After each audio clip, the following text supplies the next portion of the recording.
Visitant à tour de rôle les ateliers de soudure, de menuiserie, de mécanique auto, d'électricité et de mécanique générale, ces élèves venus des établissements publics et privés de Pointe-Noire ont été bien informés sur l'importance du choix d'un métier d'avenir. Même à la mécanique, il y a des filles.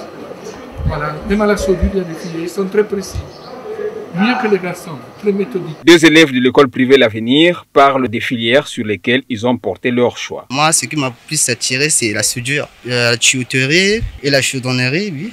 La formation en électricité, parce que je veux devenir une électricienne. J'étais vraiment intéressée de faire cette visite à Don Bosco, dont je conseille aux autres de bien vouloir venir dans cet établissement pour découvrir ce qu'il y a. Ces visiteurs du jour ont également apprécié l'exposition des produits fabriqués par les apprenants du centre, notamment des pièces de rechange, des lits, armoires, dispositifs d'alarme, etc.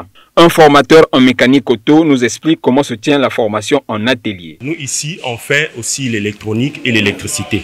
Parce que nous avons constaté actuellement, on ne peut pas faire la mécanique sans l'électronique. Donc nous sommes obligés d'associer les deux compétences-là, l'électronique et l'électricité. Donc, nous avons des appareils de diagnostic que nous utilisons et les apprenants s'en sortent bien. Ces dernières années, avec l'appui de ses partenaires, le centre organise des formations en entrepreneuriat. La toute dernière, animée par l'Institut européen de coopération et de développement IECD, en faveur des apprenants du centre, a été couronnée par la remise des attestations ce vendredi. Alors cette année, nous avons eu vraiment la chance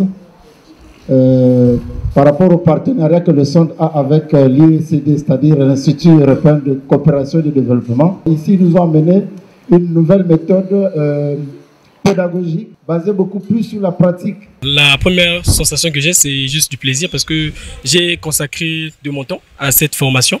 Raison pour laquelle, pour premier moment, je suis satisfait vu que je viens de recevoir cette attestation. Je suis très fier de moi. On nous a appris à savoir quelles sont les qualités d'un entrepreneur. Un entrepreneur, c'est cet individu qui est capable de déceler un problème.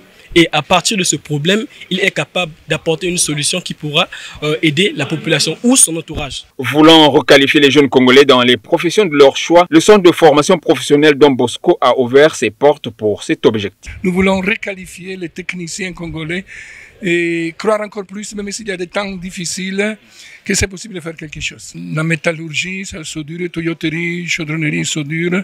Nous avons la menuiserie, nous avons la fabrication mécanique, l'électricité et là, nous avons même la mécanique auto.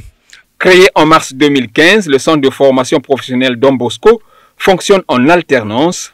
Il est situé dans l'enceinte de la paroisse Saint-Jean-Bosco au fond de Tiétié.